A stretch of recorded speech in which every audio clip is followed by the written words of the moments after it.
On a cold day in February in 1702, 47 men died, one at a time, in the order of their rank, by their own hand, willingly, in the ritual suicide of harakiri. They are buried here at the Sengaku-ji Temple in Tokyo. They were proud to end their lives as they had lived them, with honor. The fascinating details of what they did to merit such an honor will be the first stop on our journey into the strange, the bizarre, the unexpected. Slither through a pond full of leaping alligators and get as close as you dare to crocodiles caught up in a feeding frenzy. Investigate a Soviet experiment to develop a new breed of super children born underwater. Join a religious celebration in Italy that combines saints and snakes. Witness the naked rites of a festival in Japan. Burn down a boat to mark a holiday in Great Britain. Examine the killing grip of a boa constrictor and the venomous habits of a lethal cobra. See giant thorns used as needle-sharp weapons in ballet. Find out if a horse is a match for horsepower in an obstacle race. And take a look at how they throw the bull in France. The strange, the bizarre, the unexpected. These are the kinds of subjects a man named Robert L. Ripley challenged us to. Believe it or not.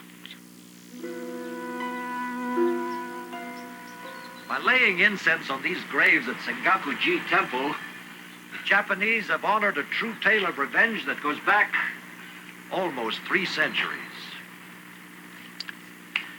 It began in the castle of the shogun, Tokugawa, the warlord of Japan.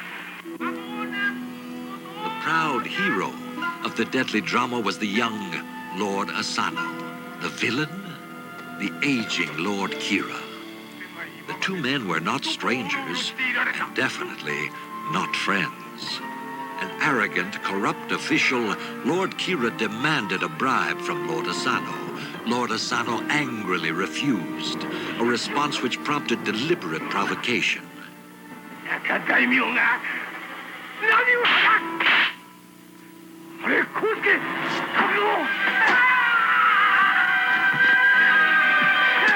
Asano's attack on Lord Kira was a fatal error.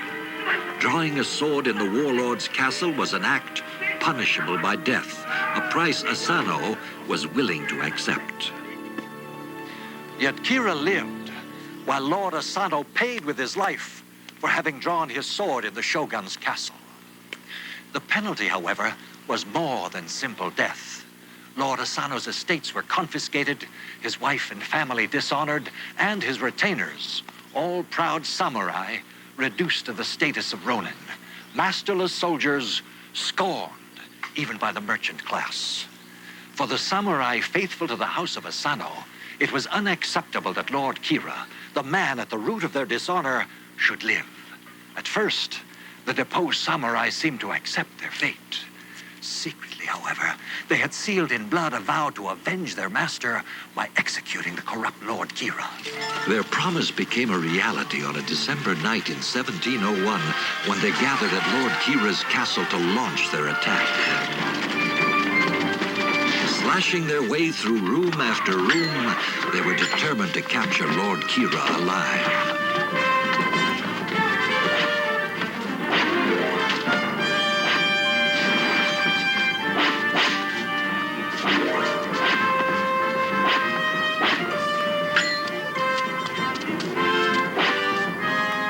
Subdued by the samurai, the once mighty Lord Kira was arrogant no more. He could do nothing but submit to his death, a fate designed to restore honor to the house of Asano and to the proud samurai who served his name. The head of the villainous lord was severed from his body, mounted on a pike, and paraded through the streets as the 47 samurai marched here to the temple of Sengaku-ji in a final gesture of respect for their dishonored Lord Asano. They took the head and placed it on this tomb. that of Lord Asano. Afterwards, the samurai surrendered to the soldiers of the shogun, reconciled to their certain fate. The shogun was overwhelmed by their act of devotion to their dead master. However, the law would have to be upheld.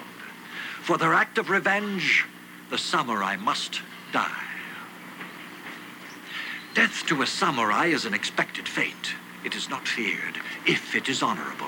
Therefore, the 47 samurai were pleased when the shogun decreed that they would not be executed, but rather would be permitted to perform harakiri, a ritual of suicide that is carried out in a prescribed manner.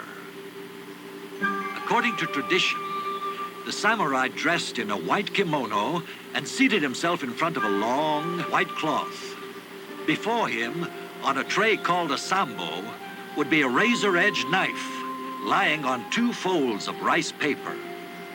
First, he took out the straps of his outer garment, crossed the ends, and tucked them safely under his knees. Now, he opened his kimono. Then he wrapped his knife in rice paper, bowed to his sambo, and placed it behind him. Then, without further hesitation, he thrust the knife into his abdomen.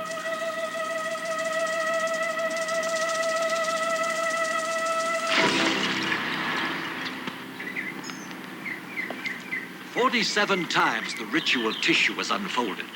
47 times the dagger plunged, and 47 brave men entered into legend. The faithful samurai who dared and died to restore honor to the house of Asano. For it is written, a man will only be as long as his life, but his name is forever. Believe it or not."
These creatures are as dangerous as they are endangered.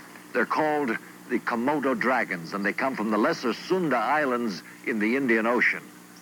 They're protected here at the San Diego Zoo. So am I. The males can be very dangerous. That's why senior reptile keeper Susan Schaefer is here with me. If she says run, I run. Predator and scavenger. This clumsy-looking creature can run faster than a man when hunting its next meal. So remote are the dragon's home islands that the giant lizard's very existence was not known to Western science until 1912. Even today, such basics as how long they live and what their mating and reproductive patterns are remain a mystery.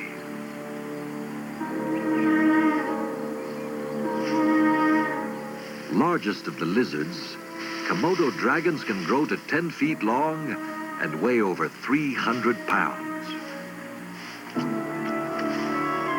They have a prodigious appetite and can consume up to 80% of their own body weight at one time. Until recently, naturalists tended not to believe local legends that the Komodo dragon was a man-eater. It was obvious that the dragon was a meat-eater and aggressive, but they seemed to keep their distance from humans. Well, this giant lizard isn't called a dragon for nothing. Recently, some tourists were visiting the home islands of these seemingly docile giants, and despite warnings to the contrary, one of their party elected to spend the night on the beach, sleeping under the stars, cooled by the gentle hand of the tropical breeze. Perhaps he even had pleasant dreams. But no one will ever know. The next morning, all that remained were his shirt and his camera, and the tracks of the Komodo dragon. Although a throwback to prehistoric time, lizards are relative newcomers in the evolution of reptiles. Much older is the crocodile, virtually unchanged since its ancestors ruled the planet with the dinosaurs more than 100 million years ago. In zoos and animal parks around the world, we find these largest of all reptiles at once frightening yet fascinating, especially during a feeding time frenzy.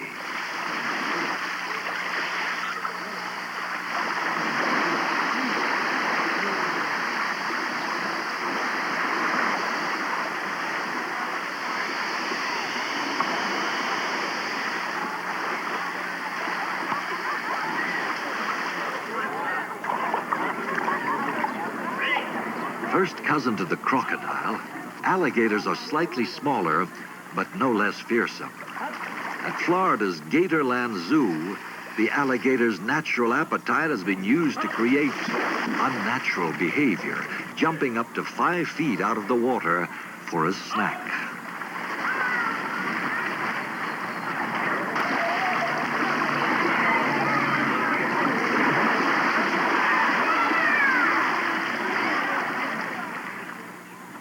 Although they are aggressive hunters and can be dangerous, alligators tend to leave humans alone, which is more than humans do for alligators. Of all reptiles, indeed of all creatures, none arouses our emotions as does the snake. Wicked tempter of Eve in the Garden of Eden to Jew and Christian, revered protector of the great god Vishnu to Hindus, the serpent lives as a varied symbol of evil, wisdom, and sexual prowess. If we set aside fear and prejudice, the snake can be seen as another of nature's creatures, more colorful than most, ranging in size from 2 inches to 40 feet, moving through varied environments with sinuous grace. Snakes are the most recently evolved reptiles, descended from lizards who found slithering on the belly to be a more efficient way of moving about than walking on 4 legs.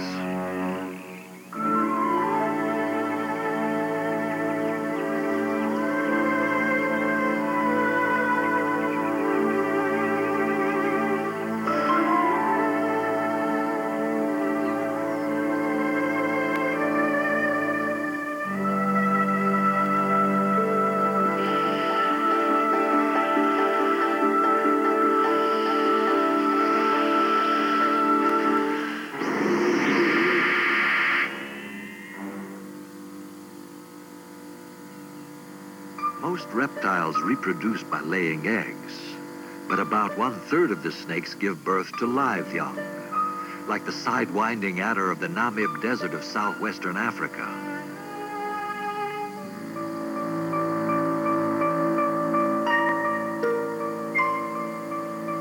The fertilized egg has been developing inside the mother for 5 to 6 months. All that the infant sidewinder needs to survive is packed inside its primitive brain at this moment of birth. In all likelihood, it will never see its mother again.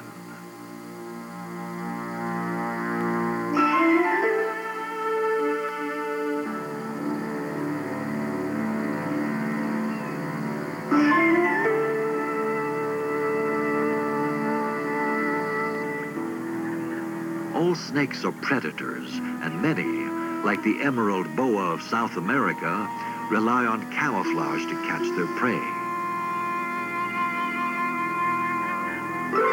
The bird's scent alerts the boa.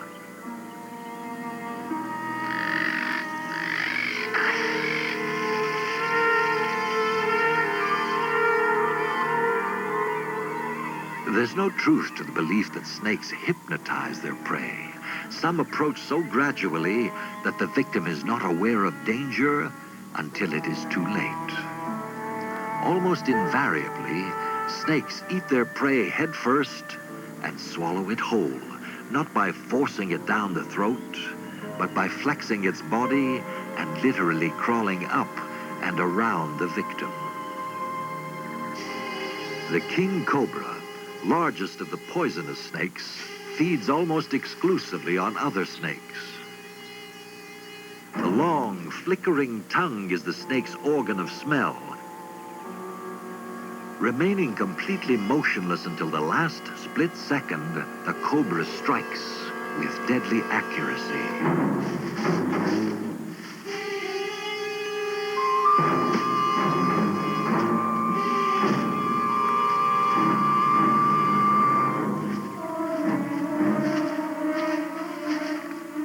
Once a large meal is consumed, a snake may not eat again for weeks or even months. Generally, snakes consume little more than their own body weight of food each year. Adult humans, by comparison, require 5 times their weight. Seemingly invincible, a cobra occasionally must face a relentless enemy. Always quick to attack, the agile mongoose is protected by partial immunity to the cobra's poison and by thick skin and long, stiff hair. Formed by extended ribs, the cobra's hood is a display to frighten an enemy by making the snake look larger and to deceive by markings on the back that look like eyes.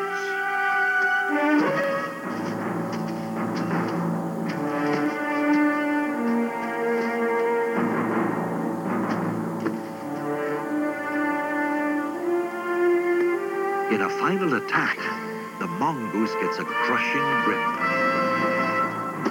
The desperate battle will soon be over.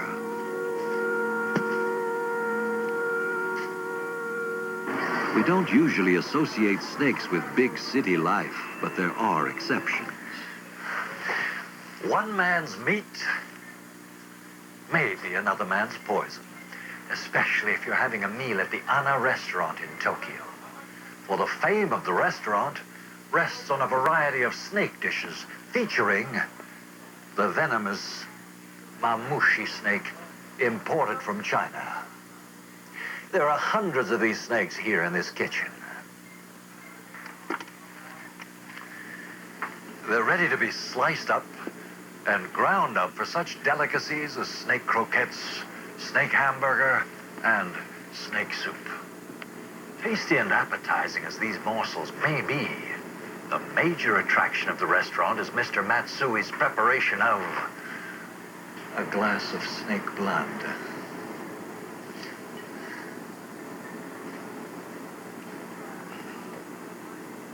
A specialty of the house, it sells for about $12.50 a drink.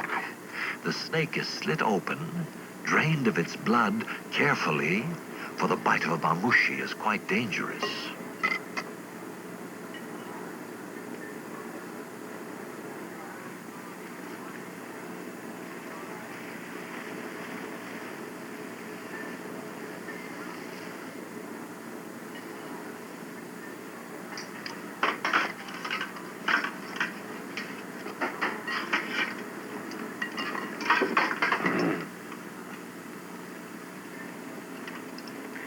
Now the snake blood is mixed with some wine to add bouquet and tantalize the palate.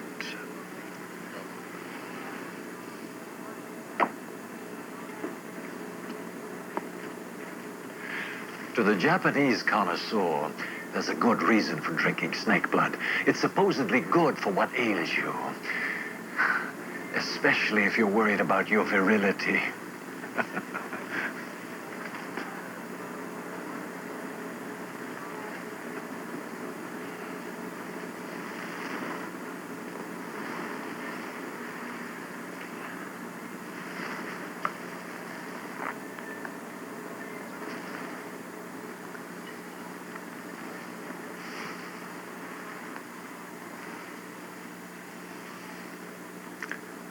Believe it or not. Snakes rarely freeze to death. They can be frozen stiff and still be revived with no serious ill effects.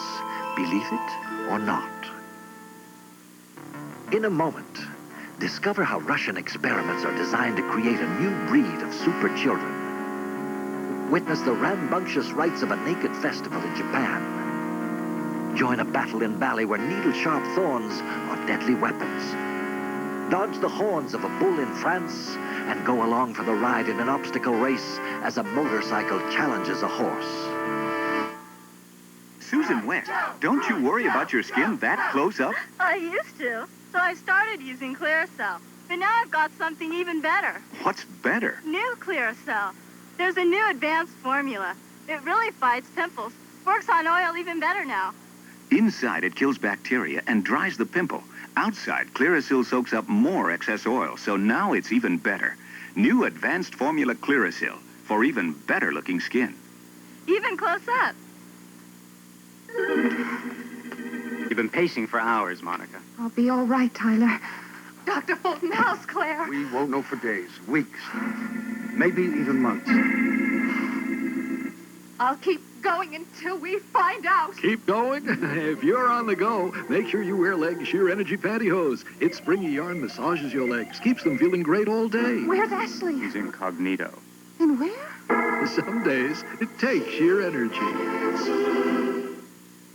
You are the loyal one. Hi, Danny. Always first to say hello. You cheer me up when I'm feeling low, but you get so finicky when it comes to feeding time. That's why it's mealtime from now on, my finicky friend. New improved mealtime dry dog food. It's double basted for an even richer, meatier taste. It's mealtime for you, my finicky friend. New improved mealtime. Even finicky eaters love the meatier taste. Monday, it's an all-new game of rat basketball with the Rodent Rockettes. $1 million slot machine payoff and munch on a special delivery pizza that really delivers. Babies, that's incredible. Then arch AFC rivals, the Bengals and the Steelers on Monday Night Football.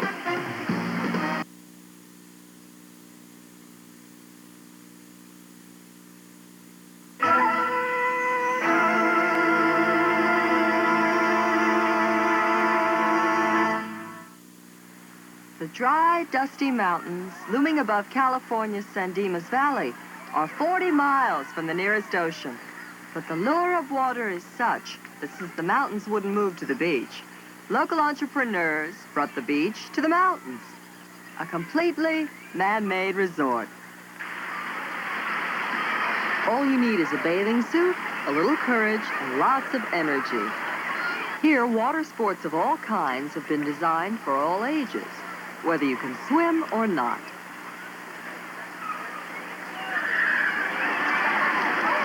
Water. We drink it, bathe in it, swim in it, play in it, even sleep on it, and never outgrow our need of it. Perhaps that's because of our own distant, watery origins. We have an affinity for water that borders on being a love affair. Over 1 million gallons of water help create man-made waves for this version of aquatic rock and roll. Some people go for the Tarzan image, even upside down.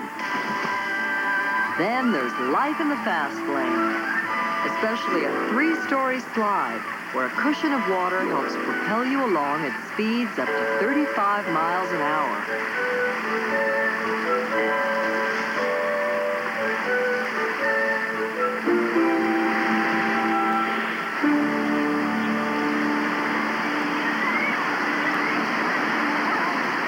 There is a sensual quality to water, a velvety touch. It is somehow not only pleasurable, but reassuring. For some people, however, water is more than a pleasure. It's a medicinal tool, as effective in their hands as in the hands of a surgeon. In modern hospitals, the hydrotherapy pool often enables patients to take the first steps towards recovery from surgery or illness or injury. Because water provides a near weightless state, tortured limbs can be exercised without pain, Weakened muscles and joints can begin to resume normal function. Out and down. Out and down. Yeah, now it looks like way up. Can you go higher? That's good. Good. Right leg. For some, like polio victim Franklin D. Roosevelt, swimming was the only exercise possible. Although President Roosevelt's paralysis was no secret, he encouraged newsreel scenes like these to give the impression of a strong, vigorous man. But without crutches or leg braces, he could move about upright only in water, supported by the same buoyancy that protects us all until the moment of birth. A new life begins. Because during gestation, the fetus is surrounded by warm protective liquid, there is a belief that to an infant, the shock of the birth process creates lasting trauma. To ease the transition from water to air, French obstetrician Frédéric Le Boyer prescribes delivery in a quiet, warm, darkened room. Just minutes old, the newborn is placed in a warm bath, allowing it to re-experience the weightlessness and freedom of motion provided by the fluid environment of the womb. Dr. Le Boyer claims that this method of birthing makes babies healthier, more curious, more alert, and that these traits remain for life.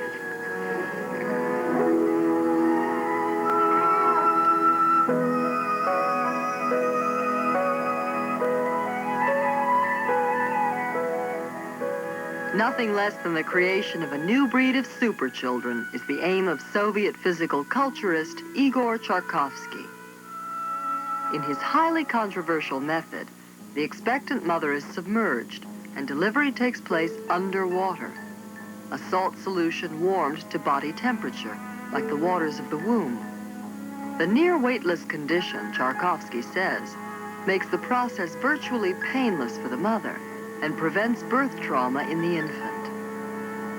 Western medicine generally rejects underwater birthing for fear of infection or accidental drowning.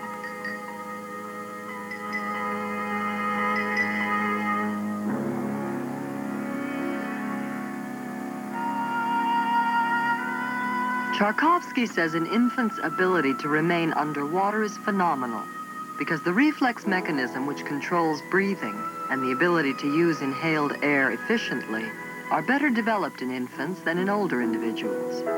If these abilities are trained immediately after birth, he says, they will be retained.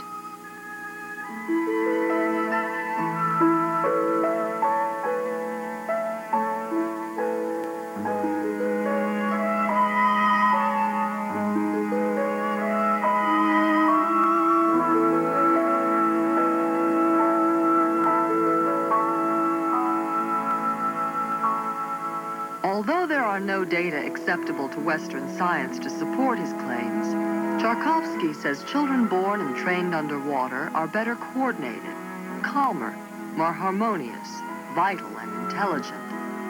He says his theories represent a different philosophy, a different contact with nature. Our source of energy is from water, he says. We mustn't forget that we are children of the oceans.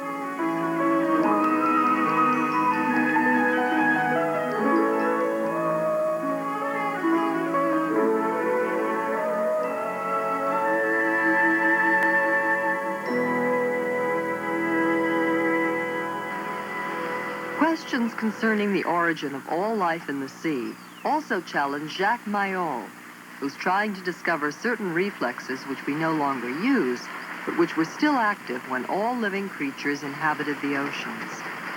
A disciple of yoga, Mayol can control his respiration and heart rates during deep diving to such extent that he has been called the human dolphin. On this day, he will attempt what no human has ever achieved, diving more than 300 feet without any underwater breathing devices. Specially fitted contact lenses will protect his eyes against enormous pressure, up to 146 pounds per square inch. To reach his goal, he will have to subject his body to a total pressure of over 100 tons.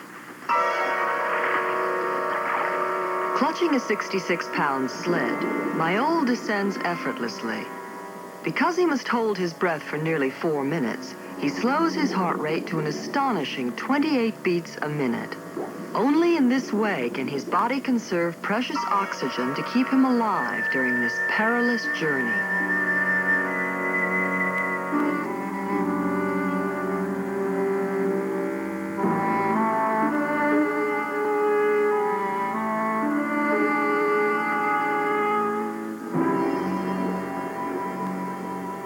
One minute, 45 seconds. Depth, 328 feet. The deepest dive ever without breathing apparatus. Jacques Mayol has achieved his goal, but his most dangerous time still awaits. As he nears the surface, he must call on his years of training to avoid shallow water blackout, a sudden loss of consciousness caused by carbon dioxide poisoning.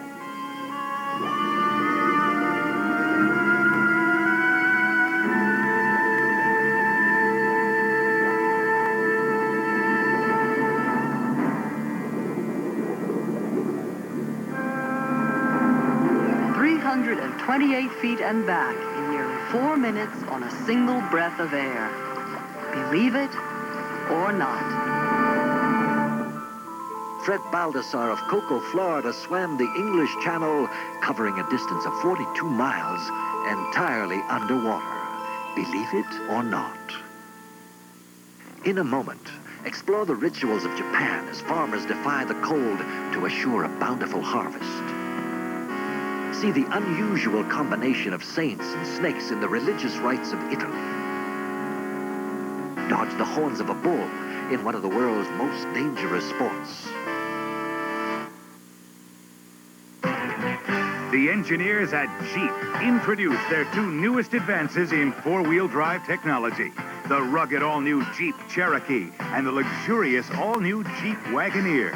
They're leaner, meaner 4-wheel drive. Leaner, giving you the best gas mileage ever in a Jeep. Meaner, beating S10 Blazer 4x4 in horsepower per pound and Bronco 2 in ground clearance. Only Jeep gives seating for 5 6-footers, the ease of 4 doors, and room for all this cargo. Plus, Jeep gives you shift on the fly between 2- and 4-wheel drive to both maximize your mileage and maximize your traction. The rugged all-new Cherokee, the luxurious all-new Wagoneer. They're leaner, they're meaner, and they now join the world's largest selection in 4-wheel drive.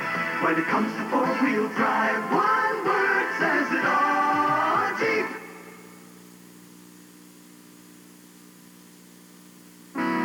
Ripley's Believe It or Not will continue in a moment. Thursday.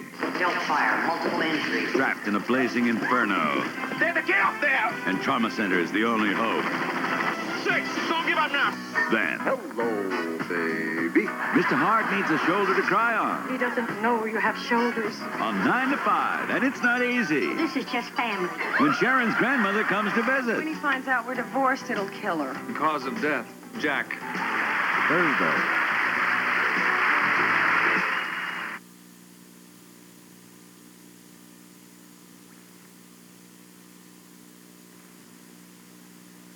For many people, this glass and bottle hold a cure to all their problems. They know they aren't a cure, but a serious illness. In fact, alcoholism is one of our nation's leading health problems. Now there's an effective medical treatment that can help shatter that drinking problem. Intercept.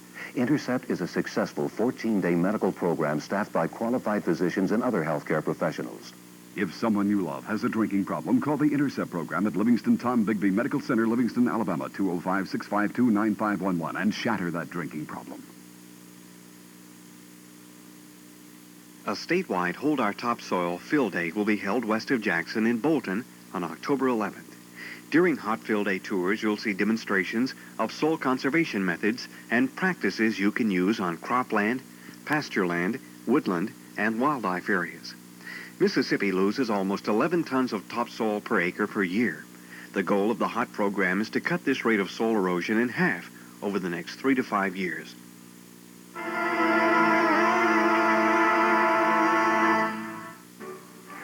Buying a hat in England is not something you do on the spur of the moment. Certainly not here at Gives and Hawks, who count among their customers the royal consort, Prince Philip. Measurements are very precise indeed. There are very few occasions when such formal attire as this is called for. Here in England, however, there is one event that combines the elegance of the British throne with the patriotic fervor of an American 4th of July. It's the Queen's birthday. The celebration is a national event, a royal presentation full of the sort of pomp and circumstance that only the British do with such traditional panache. It's called Trooping the Colors and has been described as the greatest parade of them all.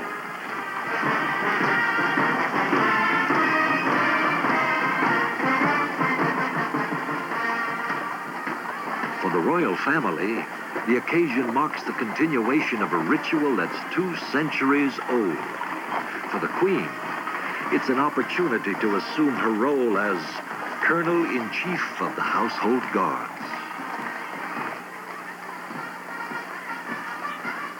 As a public birthday party, the celebration in June is an ancient and annual tradition, and also a giant game of let's pretend.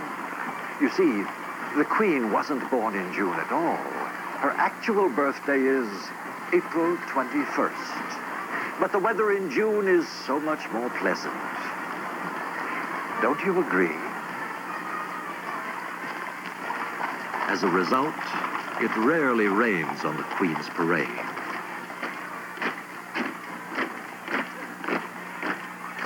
In Italy, however, the calendar is not as flexible, nor the celebration as rigid. Each spring at Coculo, about 120 miles east of Rome, young boys of the village scour nearby hills to collect a variety of snakes that abound in the area. Their efforts reflect both piety and enterprise. They will sell the snakes to Coculo's faithful for a celebration honoring their patron saint.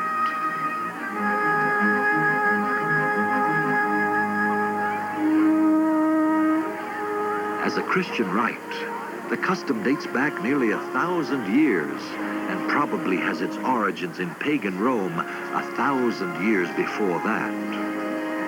In Roman times, live snakes were offered to the goddess Angitia, and the practice was probably still going on around 1005 AD. That was when a Benedictine monk named Domenico came to this town and used a potion of snake blood and venom to cure the sick. His miracles proved to his followers the power of Christianity over the pagan rituals. Domenico became a saint, and each spring, the people of Coculo adorn his statue with snakes to recall his miracles. When the festival of San Domenico is over, the snakes will be returned to the countryside and set free.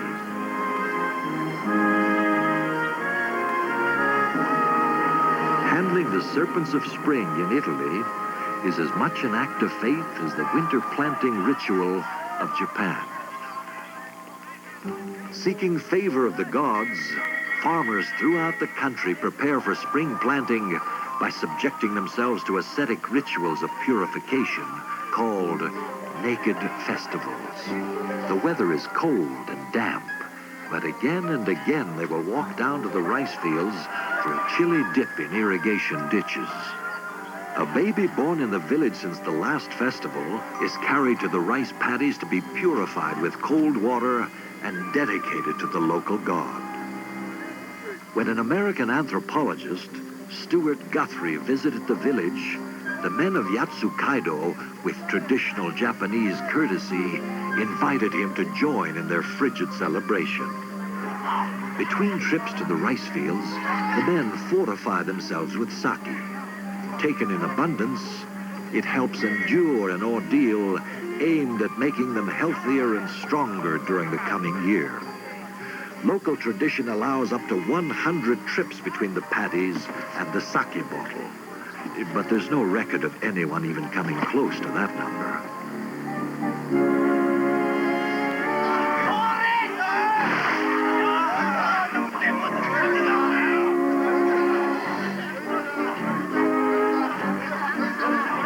Professor Guthrie calls his work participational anthropology.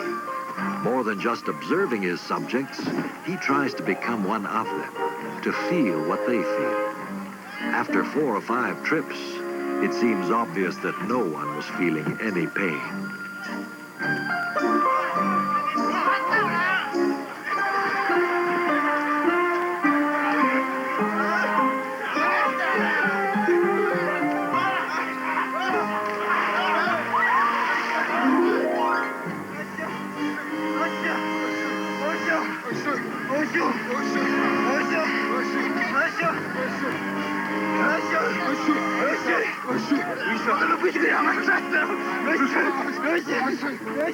The visiting scholar's unquenchable determination obviously earned the Japanese respect, for he was a newcomer, and they have been celebrating this way for thousands of years.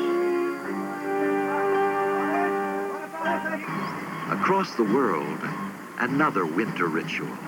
Each year, men of the Shetland Islands build a full-size replica of an ancient Viking galley to serve as a centerpiece of an unusual celebration.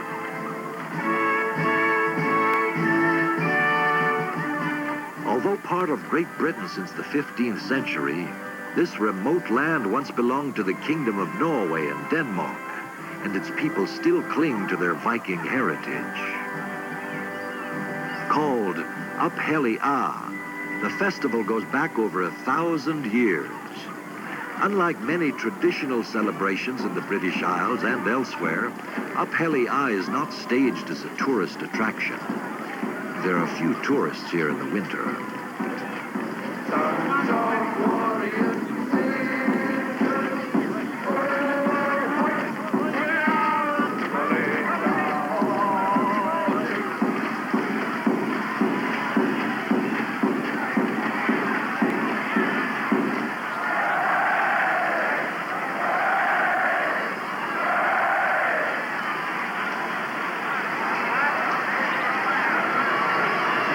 By and for the island people, it's been called a psychological liberation, a splendid defiance of the long northern winter.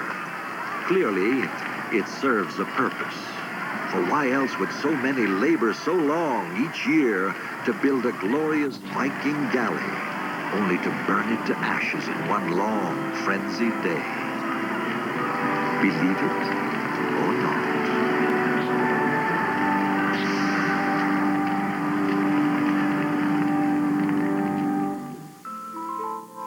As part of an annual celebration, the people of the Nicobar Islands dug up the skulls of their kin and staged a parade. Believe it or not. In a moment, a motorcycle challenges a horse in an obstacle race. Combat in ballet with deadly weapons made from razor-sharp thorns. A touch-and-go contest in France that pits man against bull.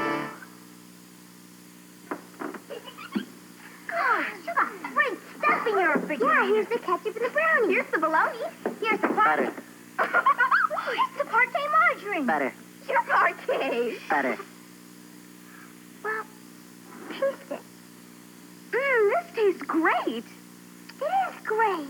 It's butter. Parquet. Oh, brother. Taste parquet margarine. The flavor says butter. There's more for your life. Arnie's here, Atari too, a catalog of all that's new. There's more for your life at Sears. In store for you, a bell phone store, friendly smiles, all the latest bathroom styles. There's more for your life. In store for your life. There's more for your life. At Sears. Back in 1979, I did a commercial that showed my crew repairing this street here in Oklahoma City. We used a fabric underliner developed by Phillips Petroleum that helped streets last longer. And did it work? Absolutely. This street hasn't needed a single repair since then. It's nice to know you can fix something and have it stay fixed, especially when it saves you tax dollars, year after year. Fine products for you and your car from Phillips Petroleum, the performance company. When you begin your day before Good Morning America, wake up with ABC's World News this morning. A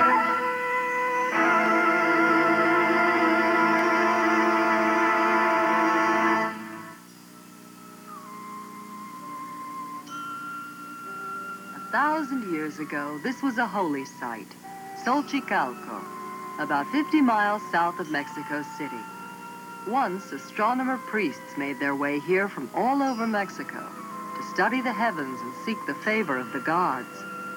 Spread out over 5 square miles, Xochicalco's intriguing ruins include a structure you might not expect to find at a religious site, a ball court. 2 teams squared off from opposite sides of this court. They played with a solid rubber ball. Something like this. There were ball courts throughout ancient Mexico, and the exact rules varied from place to place. But nowhere were players allowed to use their hands or their feet. Instead, they had to make their shots with their hips, shoulders, or elbows. The object, to get the ball through one of the rings at either side of the court. A match could last an entire day. Players sometimes died of exhaustion. This wasn't just a game. At one time, every aspect of it had religious significance. And when the game was over and victory was achieved, the victor may have decapitated the loser. Whatever the exact rules of this ancient game were, it was clearly one of the most strenuous and dangerous that's ever been played. But then, the world of sport offers all kinds of challenges. In Bali, it's how to avoid being cut to shreds by the thorn-covered leaves of the pandanus plant. Much like cactus, the thick leaves become weapons of traditional combat in the village of Tenganan.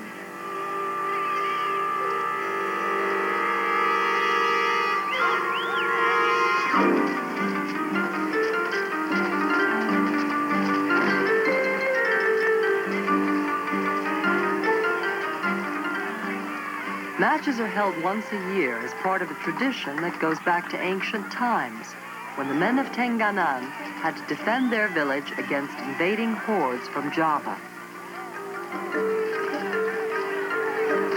Today, direct descendants of those gallant warriors proudly display battle skills and disregard for pain worthy of their ancestors. For despite repeated attacks, Tenganan was never conquered. Blows must be aimed only at the opponent's back. When a solid slap lands on target, it usually means that hundreds of needle-sharp thorns have to be removed one by one.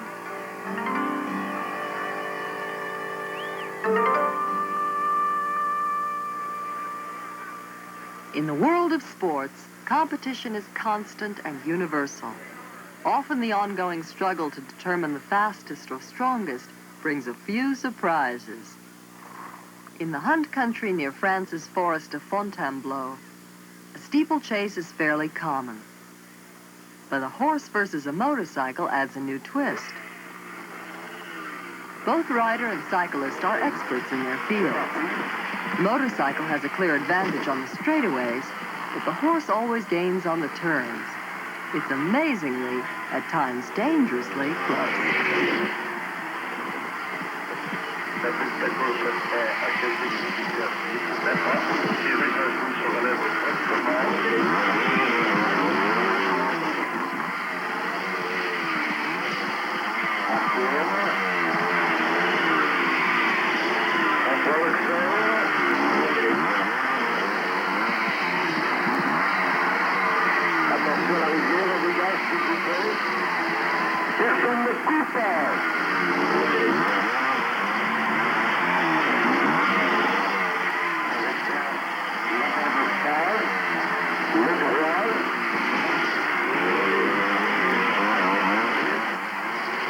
The horse wins by a nose, a triumph of nature over technology.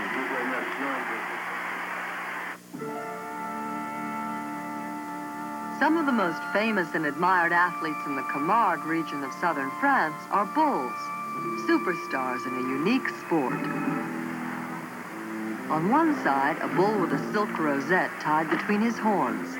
On the other side, any number of men, unarmed except for small metal hooks on one hand. With this device, they will try to snatch the ribbon from the bull's head.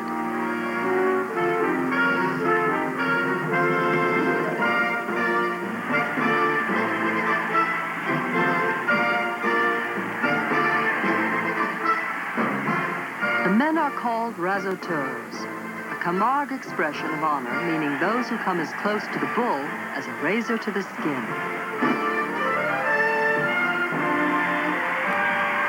Unlike Spanish bullfighting, there is no bloodshed, and graceful leaps to escape the dangerous horns are part of the game.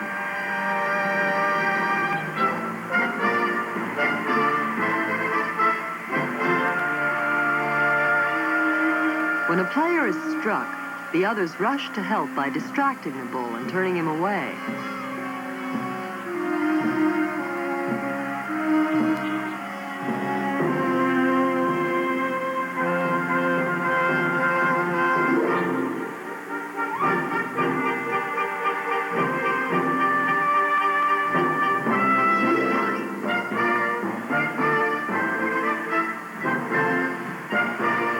For the men, to be a razoteur is to be a hero.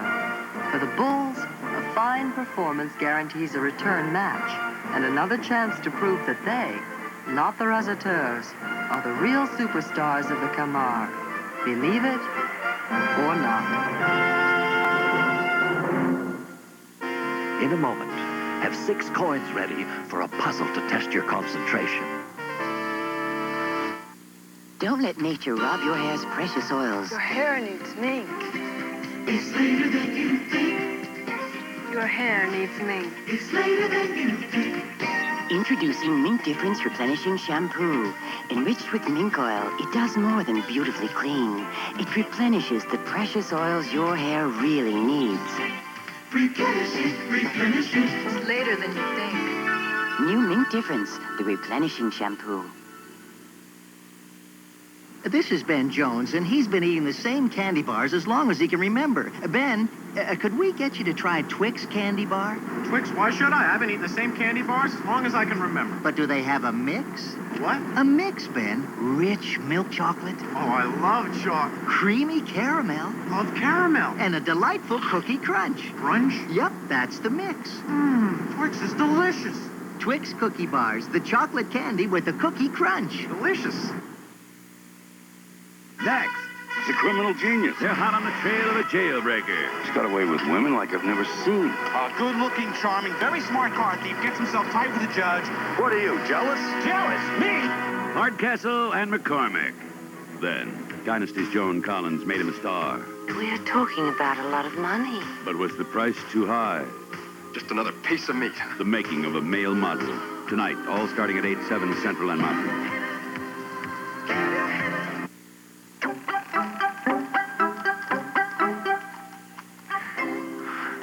For most of us, puzzles can be both fascinating and frustrating. But the challenge to solve them is irresistible. Of course, once you solve them, then... Now here's a puzzle that calls for nothing more than 6 coins and clear thinking. Take 3 of the coins and place them in a vertical row like this. Then, put the remaining 3 coins in a horizontal line like this, bisecting the vertical row. Now here's the puzzle. You must move only 1 of the coins to make 2 bisecting rows of 4 coins apiece. From 3 and 4, make 4 and 4. I'm sure that the solution is obvious to many of you. But for those who would like a little more time here, go ahead, take a little more. Thomas Edison once said that genius was 1% inspiration and 99% perspiration. In solving puzzles, It may be the other way around. Time's up. I'm sure most of you have figured out the answer by now, but for those who haven't,